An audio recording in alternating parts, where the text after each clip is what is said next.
Whichever structure that accommodates Honorable Raila Odinga to continue doing his job, I think. What's your guess? There's so many things in my mind. Sure. We probably will look at the NARCO report and see what the NARCO report did say. There was also the Prime Cabinet Secretary to be included as part of our architecture. So you think that could be but we could even do better. Even the issue of majority and minority, you know, we could even do better managed by having the office of the Prime Minister. There you go. It doesn't. In my view, it doesn't. And what happens to Musalia Mudavadi? He's not a prime minister. He's not a prime minister. He's not a prime minister. He's a prime cabinet secretary. But I'm just saying. He's a prime something. I'm just having a wild thought on what could happen. Musalia is not a prime minister. Those are my structure. Okay, so that was Honorable Nelson Koech saying that the position of Prime Minister is something that can be created, and it goes along with what the two members of Parliament have said so far. But Stephen Mogaka, talk to me, because the country is in some bit of challenges, really, if you have to look at what has been going on.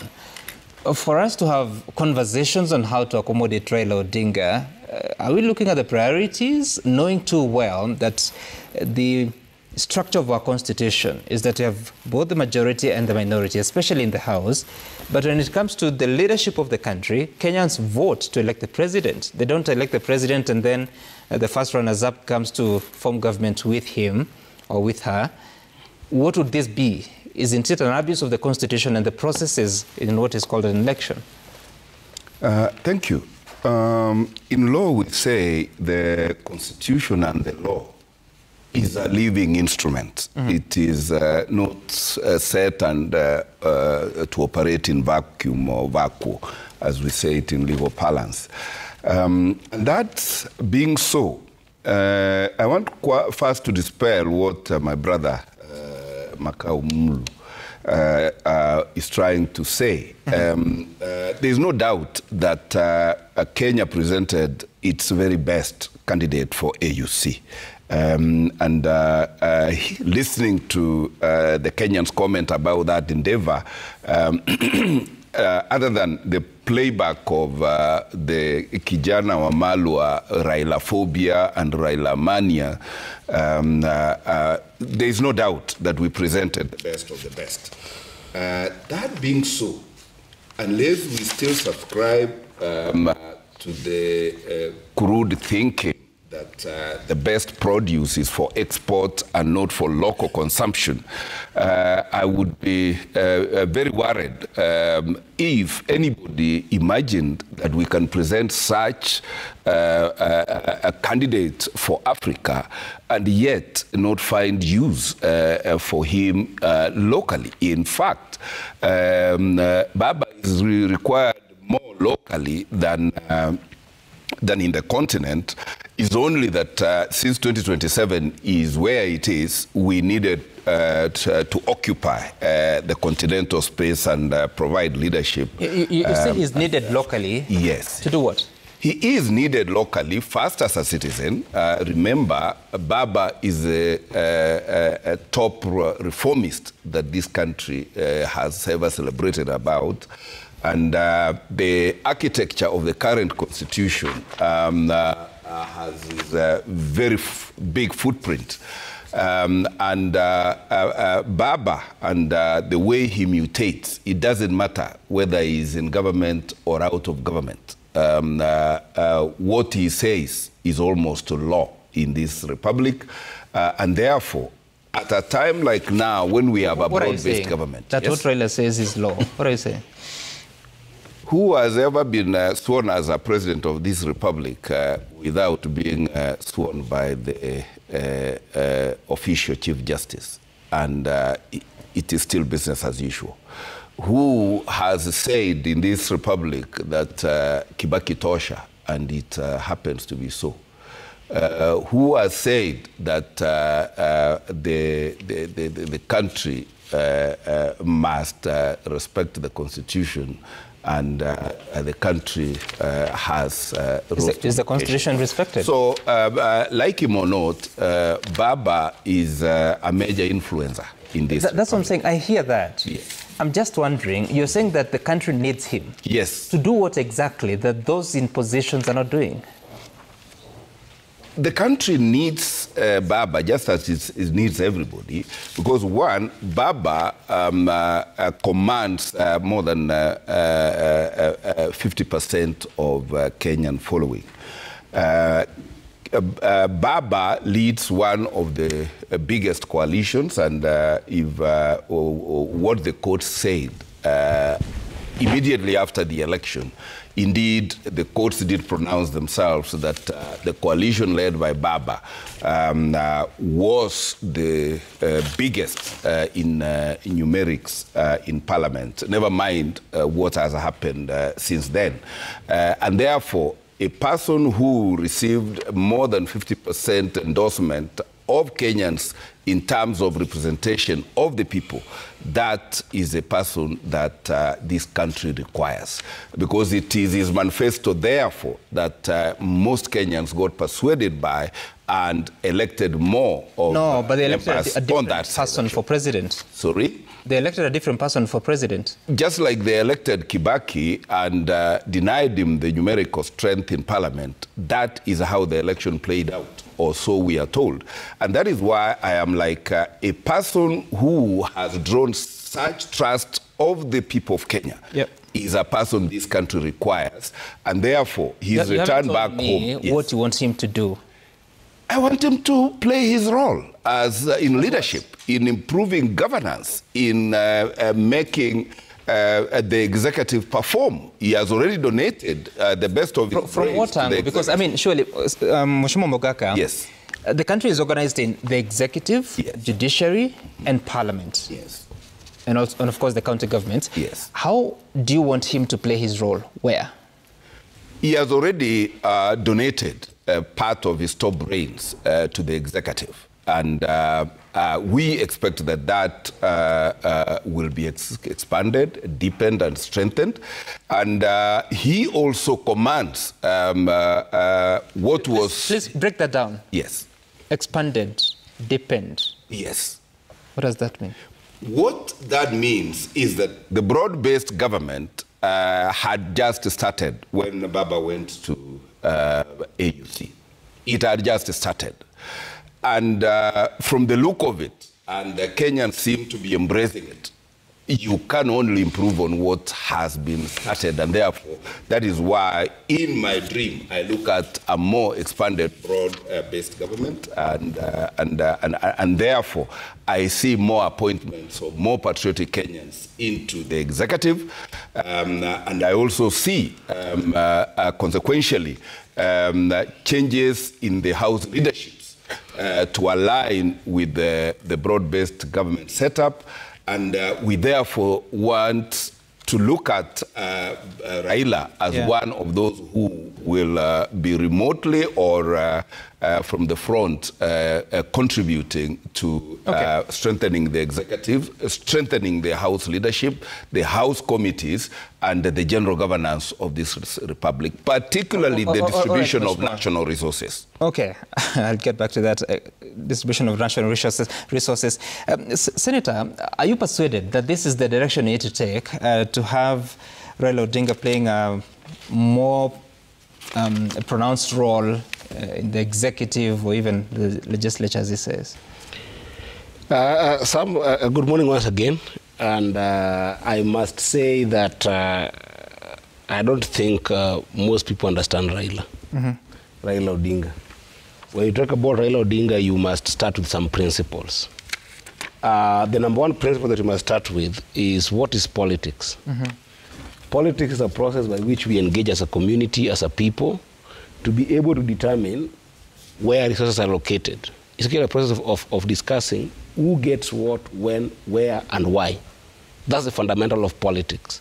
It's just like you today, you're working in the raw media, but then if a retirement age comes to place, you probably retire at 55. But then when you go back to your family, do you also retire from fending for them? Do you stop saying that I will not now feed my children because I've retired? I will not make decisions about resources in this family because we have retired. I will not even find ways, even if you retired without any kind of packages that will make you sustain yourself, you will still find a way to make sure that your family can be stable. So that's number one. Now, that process is both within government and without government. The only thing that happens in government, the principle number two, which I was coming to, is policy. What is policy? Policy. Simplified policy simply means action and inaction of government. Where government has done actions, or where government has chosen not to take actions on things that affect the first concept of sharing resources, the participation of those in government and those without government is key. That is why Gen Z movement came in place. Gen Z movement came in place because there was one action of government of being able to tax them as much as they didn't want. But then the inaction of government that came in place was accountability on how those resources, those taxes, were being used. I don't think that Gen Zs had a problem with government taxing people. I think Gen Zs had a problem with where these taxes were going, because there was a big element of the politicians of the day showing a lot of opulence, vomiting on Kenyans on the basis of eating their taxes as Gen Zs had seen it. So that is where policy was a problem. Now, what is Raila's default? Raila's default is always being able to make sure that equity in terms of resource sharing, equity in terms of opportunities, equity in terms of placement of both young people and older generations, equity in terms of voices, what we call democracy, being able to have dissenting opinions in the country and being able to have people engage in a manner that there's freedom of speech, freedom of expression, freedom of want is there in the country. That is the Raila default. So when Raila comes back, there is no question of what Raila is going to do. There's just a question of, will he still have energy, for instance, to lead ODM party? Okay? Because you remember when Raila Odinga was leaving the country, he appointed a number of individuals to be able to take what we call acting party positions. You remember there is the governor of Kisumu, Professor Anyang' Nyong'o, who is now the acting party leader of ODM. That hasn't changed yet. And then there were a number of changes in ODM that was supposed to be able to be placeholders for when Raila would come back, whether it was sooner or later. It just happened that it is soon. So Raila's default, before you talk about positions, I don't think Raila cares about as much, because if there is anybody who has lost elections while people grow and get positions, is Raila Odinga. You know, many MPs that you're seeing today, many guys that you're seeing today, many people that you're seeing today have gained more positions while Raila is always outside. Maybe in one or two instances, like in 2007, 2008, is when you say that he became a prime minister. Right. But in most cases, people benefit from positions where Raila has lost position. So I don't think that Raila is positional as opposed to relational to our problems. So what I believe that Raila Odinga will do, the Raila Odinga that I know, number one, he will not retire from fending for his people. He will not retire from taking care of the people of Kenya. And that platform for him to be able to do this, I believe, is ODM. And I think Raila is going to come back to build that house that has been the voice of reason for Kenyans. The house for fighting for Kenyan rights has been ODM. Even at times, some that we have seen that ODM has leaned towards a government. ODM has never ceded from calling what is wrong in terms of policies of government that end up being injurious to the people. Raila recently talked very strongly about the issue of abduction, that we as a people in ODM, even if we are supporting the government of the day to be able to do accountability framework and be able to work for the people of Kenya, there are injustices that are bare minimum that ODM will never support in any way. And we saw that even during Uhuru's time, when there was something called handshake, and Raila did not get into government, but ODM was still being able to hold the president to account, to hold people to account. Okay. So I can assure you... You don't think he needs to find a place in the executive? I'm telling you, there's a default for Raila. And the default is fighting for the people of Kenya, and that default, Raila is the person who has been able to build a serious institution, more than any other. I think that UDA is struggling to survive. I think that my brother the biggest economist in the room. He's talking about wipe, and wipe is being wiped out. And I think that all these parties are struggling. The reason why he's talking about retirement for Raila, which I don't think is my decision to make, but I don't think that would happen. Politics is not a normal job. Politics is sacrificial job. If you're given to be a politician like us who are here, you hear that how lonely this job is. It's very lonely and it's very thankless. Today you do for people what is best, and tomorrow they abuse you. Today you do for people what is best, and tomorrow they choose to leave you. That's why you see Gen Zs are struggling with this dichotomy of the amazing work Raila has given to the people and the fight he has given to the people, and still some of them will despise him, despite the fact that even the voices that they have today online, Raila fought for. So that's the lonely part that we have. So I can assure you that ODM is going to be the first stop for Raila, and is focused to build the party, to strengthen it. Already I know that on 27th... So not cabinet. Wait, that I don't see for now. Okay. Because ODM as a party is also a party that is there to go and capture power. Right? I already know that on 27th, we have got a serious meeting to reopen and rebuild the office in Bungoma as ODM. On 28th, we are in Busia to meet a number of all Western delegates. About 20,000 delegates of ODM are convening in Busia. And of course, there will be top leadership of ODM, notwithstanding the idea that Raila might be in that meeting, depending on his schedule. So grassroots elections were started, they were just in pause for ODM because of this AU.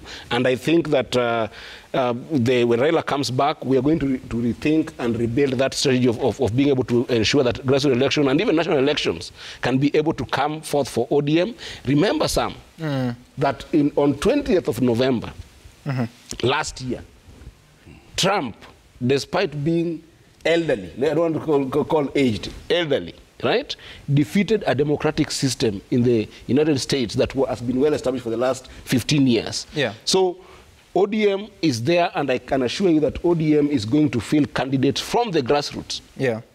And I said this even in TV the other time I was here, that ODM will field candidates from the grassroots all the way.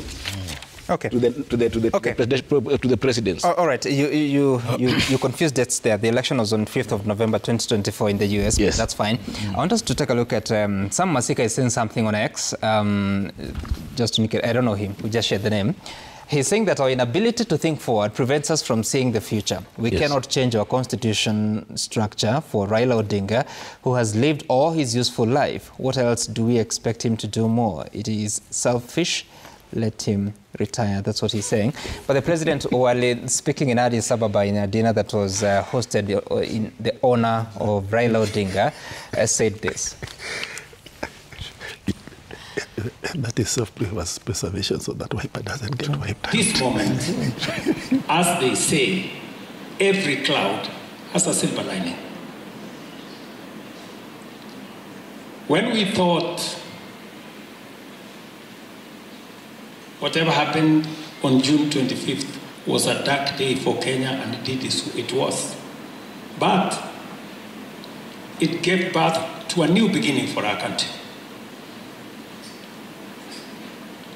And we can now do more, better, together. I am more than sure that this moment is such a moment that again, a new moment is going to come where we can rally our country, we can create a new momentum, and we can take this to a new level. Taking this to a new level. I want us to close on this topic, but Mheshimiwa Makalimulu. Yes. So if all these suggestions come to be, what does that then mean for, first, the minority party in the House, and secondly, what you'd say is the alternative government in waiting? You know, Sam, when I was giving retirement as an option, it's not that I don't think that Raila can add value to the Kenyan politics. But I just want to say this. Assuming Raila became the president in 2007 or 2013, when we all supported him, he would have done his 10 years of presidency. Would you still be saying that he can't retire. To me, I think really we need to be very objective, that this is also an option actually available to Honorable Raila Amolo Odinga as a person. Because, you know, like what Senator Okech is saying is like telling us that there's no time which will come and one day Raila will just say, without even any being advised by anybody, that guys, enough is enough and I want to rest.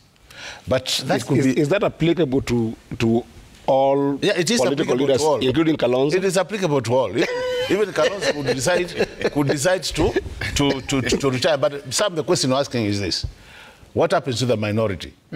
Currently, after ODM decided to donate some of their members to the executive, minority is still in existence. The only thing that I've said many times, the only challenge we have is it has become very difficult really to say we are really a pure minority when very key officials of ODM party joined the government. There has been this talk that we only donated our members, but the party remains in the minority side, which we agree. But all said and done, I think Kenyans are not stupid, Sam. Kenyans are intelligent.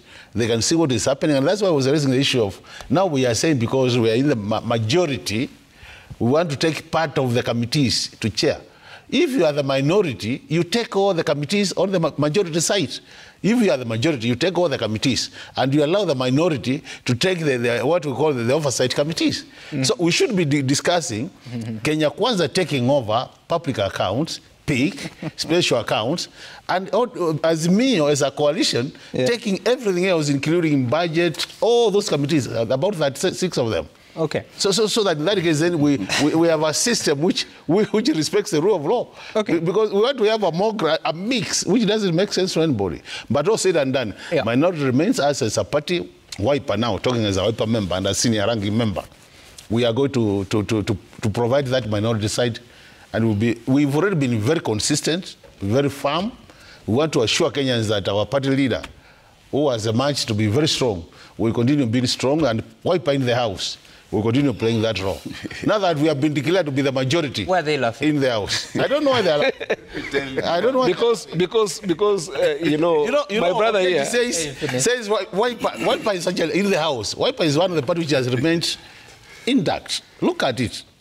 And as we are saying now, the only party with a bit of credibility. It's difficult to whip your members during the... No, it's not. It was difficult, Sam. It was difficult. There are some members of Wiper that voted to impeach Gachagua. But those ones who have all along been that side, you know, in every town, and others who disappeared. Sorry, in every town there's? There's a madman. That's not what I wanted to say. What I want to say is this, what I wanted to say is this. For me, as a parliamentarian, what I want to see, and I think Okech has said it, Parliament, we are all in... Parliament is a house. Our mandate is to oversight the executive, one of the mandates. So when you are a member of Parliament, your work is to oversight the executive. But the fact that we are the minority and the majority is for purposes of managing parliamentary business. So if we agree that actually the majority is Kenya Kwanza, then I'm just saying that then if we agree, as Wetangula have said, if we agree with Wetangula's position, then I don't see why we should then be claiming to go to the committees which belong to the majority. Okay. If we agree we are the majority, then let's take all the committees which should be for the majority. In that case, we'll be helping our democracy to grow. Just a moment, Honorable Mugaka. I know you want to respond, which I want us to close on this particular topic. Mheshimiwa Mbathenge, you made quite a case about why Raila Odinga should be given a chance to serve, including a Prime Minister's position. But if you're to look at the lessons that we must pick, your region, Mount Kenya, was very much against Uhuru Kenyatta for doing exactly what you're proposing. So why is principle in leadership and also in the positions that are taken politically by yourself and the region? Thank you, Sam. When the country has been campaigning in the past, a clear divide has emerged. And that divide for a long time has been driven by the fear of one person. And that person, during the era of Jomo Kenyatta and President Moi, it was the fear of Jaramogi. In the latter day politics, the latter years of Moi, Kibaki, and Uhuru, and even the entry of William Ruto was driven by the fear of one Raila Amolo Odinga. And that is why I have said, for me, from where I sit, we have a very interesting moment where Raila's candidature at the AU has brought Kenyans consensus across the board that Raila is good value for this country. And therefore today... You didn't know this in 2022? In 2022, I was competing against Raila's side. No, you didn't know. I was competing. I have said Raila's candidature at the AUC has caused Kenyans to close ranks. That there is value across the divide. When you listen to our people, the ones who are interviewed in Karatina and Nyeri, they were saying why they don't want Raila out there is because when he's there, he defends them. These are the people who voted for the man against Raila in 2022. How can Kenyans trust politicians if they keep shifting positions when it favors them? What is politics? Tell me. And what is leadership? We keep evolving. It is not static. And today, Kenya is confronted by a number of challenges. The question of joblessness in this country is a common concern. It doesn't matter whether you are government or minority. The issue of the rate at which the economy is growing. The issue of reduced spending power. The issue of access to higher education and financing. The issue of financing universal health care. And therefore, we cannot be static. If the leader who has the ideas that are helping unlock some of the challenges that we are having happens to be in the minority, we must embrace it. And I think that is why in the crafting of the new constitution, we moved from government and opposition to majority and minority. So these issues you highlight, joblessness, economic growth, reduced spending power, university access and funding challenges, universal health coverage challenges. Yes. What is the solution? The solution, number one, is for all of us as Kenyans to put our minds together and try to come up with a consensus. In what forum? In what forum?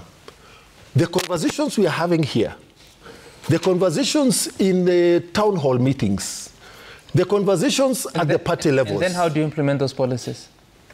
When policies have been agreed upon, the implementation of policies goes to the executive. I confused you. The takeaway from those town halls, where do you take them? You run them through processes. There are recommendations that will require changes in the law. They go to the legislature. There are recommendations that require changes in the operations of different arms of government. If it is the judiciary, then the Judicial Service Commission. If it is the executive, then the president and his cabinet. So what is stopping you as a parliamentarian from doing exactly that? If it's universal health coverage, you sit in the health committee. Yes. What is stopping you from doing that, that you need Raila Odinga to come and help hold town halls? I do not need Raila Odinga to come. My ideas on the universal health care are going to be heard this afternoon in Parliament as the Health Committee presents a status report on SHA and SHIF. So if you have those ideas, for why 5 months down the line, Raila Odinga is not going to be in Parliament. In Parliament, we will be making recommendations. Those recommendations, the responsibility of Parliament ends in legislation. Okay. The implementation goes to the executive, and then Parliament moves to the next ladder and oversights the implementation. Okay. So, all right. There's just something I want to say here, that this thing is actually not as abstract as we are struggling to think about it. Right? Raila Odinga is a Kenyan who actually loves this country. If there's somebody who actually loves this country, We do love this country, all of us, but I think that Raila's commitment to social democracy and social justice is unquestionable. That one is not questionable. And therefore, when he's in the country, we don't expect him to be silent, we don't expect him to be inactive, unless he chooses, as I said, to retire from active political engagement, because this is not a job, this is a sacrifice that he'll be doing. And that's why I said that the most natural place for Raila that I see is ODM party that he has built, and I hope that he can be able to build younger people also, to be able to rise to the party leadership, to be able to connect with Gen Zs, open the party more for young people, and keep on guiding the party and leading it as much as he can, whether actively or inactively. Yeah. But we are over-focusing on Raila. We are not looking as a country, was Raila running as Raila Odinga for personal gain, or was he running for the country? Okay? And was he representing the country? Because if we're representing the country, then as a country also, we must be able to glean morals from what has just happened in AUC. What do I mean by this? And this is very important, Sam. I appreciate the president for the work that he did in terms of the government support to its government candidate. He did excellent job. You know, Mgala Muhue, Akimumpe, the Swahili people say it. And the president did a lot of work to be able to assist Raila as a candidate. Just the same way Uhuru Kenyatta, the former president, assisted Amina when Amina was vying for this same position. But there is something that happened in Addis that Kenyans cannot miss. 22 presidents believe in Raila Amolo Odinga. If 22 presidents believe in Raila Amolo Odinga consistently through the vote, as you'll be able to follow it, and then the others did not come through for us. Yeah. What is that indictment for President Ruto and for us as Kenyans? I think it points out that we don't have a serious foreign policy. Remember when I started my conversation, I said there is politics and then there is policy. Policy is the action and inaction of government. I feel that our country hasn't been able to put up a very strong well-written and well-articulated foreign policy that is simplified in a way that even Kenyans understand. And for me, where I stand today, that foreign policy cannot come from thin air. It has to come from strong domestic policy. Because a country like the US builds a very strong domestic policy, whether you're a Republican or a Democrat. You first of all build your strong domestic policy, then you extrapolate that domestic policy to other countries. That we have come with a framework with how we want to run our country, and we have come with this framework to be able to accommodate our problems. When you're coming to engage with us, deal with this, and therefore when we're going to engage with you, we're also going to deal with you on the basis of our foreign policy, right? So that foreign policy was the missing gap, because there were a number of statements or actions that Kenya did, whether it was last year or during this time of the election, including DRC war, including the Israel war, including all these other things that Kenya did take a position on, that does not necessarily help us as Kenyans. Right? And in a way, that one also ended up impacting other places. So we need to have a very strong domestic policy, and that domestic policy is what should answer the question that you're asking my brother from Nyeri. Okay. And that domestic policy includes what is the current government of the days thinking around things like our businesses. Should our businesses suffer crazy taxes, or should we have some tax breaks for our local businesses in a way that will allow them be able to employ more young people? So that when you're going to engage with China, or you're going to engage with South Africa, or you're going to engage with the DRC, you're engaging with them on the basis of a domestic policy to open up a space for our young people to get jobs, for our businesses locally to grow. Whether it's protectionist or in whichever way, that domestic policy needs to be figured out. And that will not be figured out in 2027, Sam. Because in 2027, we will have another election. Right. But between now and 2027, people must eat, our children must go to school, and our people must get job opportunities. For us to resolve. And that forum is a multifaceted forum. And that's why I say that on our side as ODM, we must be able to build our house to be able to keep the government of the day as accountable as possible. That translates to Parliament, where we have been pronounced as majority. And I don't think that the taking of the committees is anything to do with being dished out on the basis of minority or majority. Right. It should be based on competence. If today you are a senator, for instance, who was in Kenya Kwanza when you started, and you are the chair of transport, show us what you did in the transport committee. Okay. We cannot have somebody saying that I was a chair of education committee. Today I've been removed because I'm supporting Wamunyoro. That's a very archaic and basic thinking that must stop in Parliament.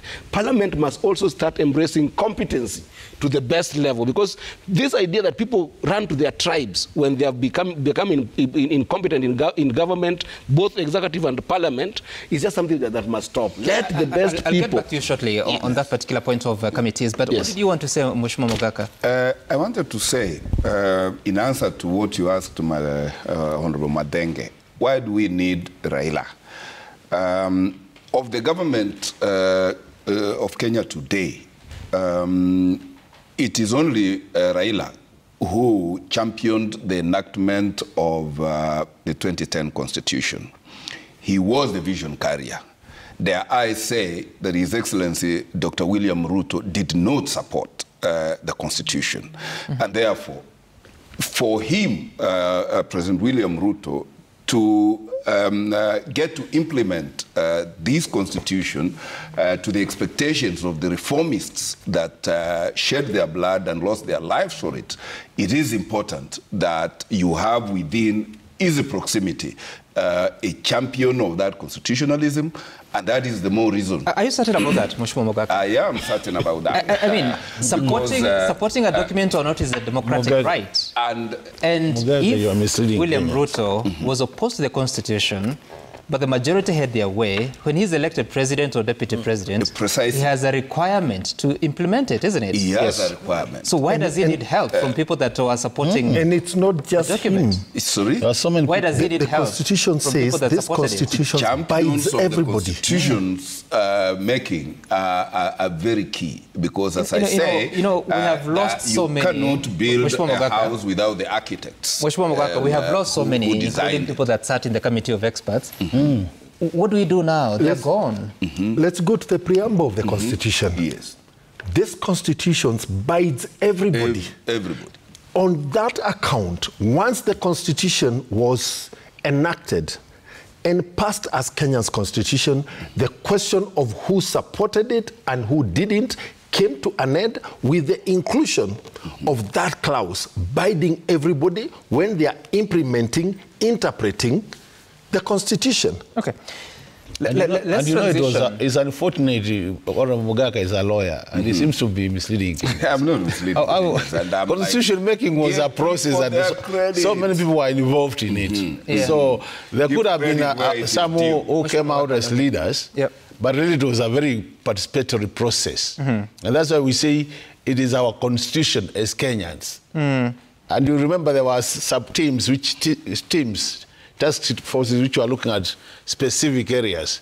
So really, but I think with all due respect, I think that you are misunderstanding Mogaka in this. Even the fight for independence was a participatory process. There are people who are bringing water to people in the forest. There are people who are bringing food. But then there were champions for it. And you cannot take away the process of coming up with a new constitution from one Dr. Christine Odhiambo, from Raila Amolo Odinga. You cannot take away that one from them. That is true. And there were those champions that we cannot trivialize.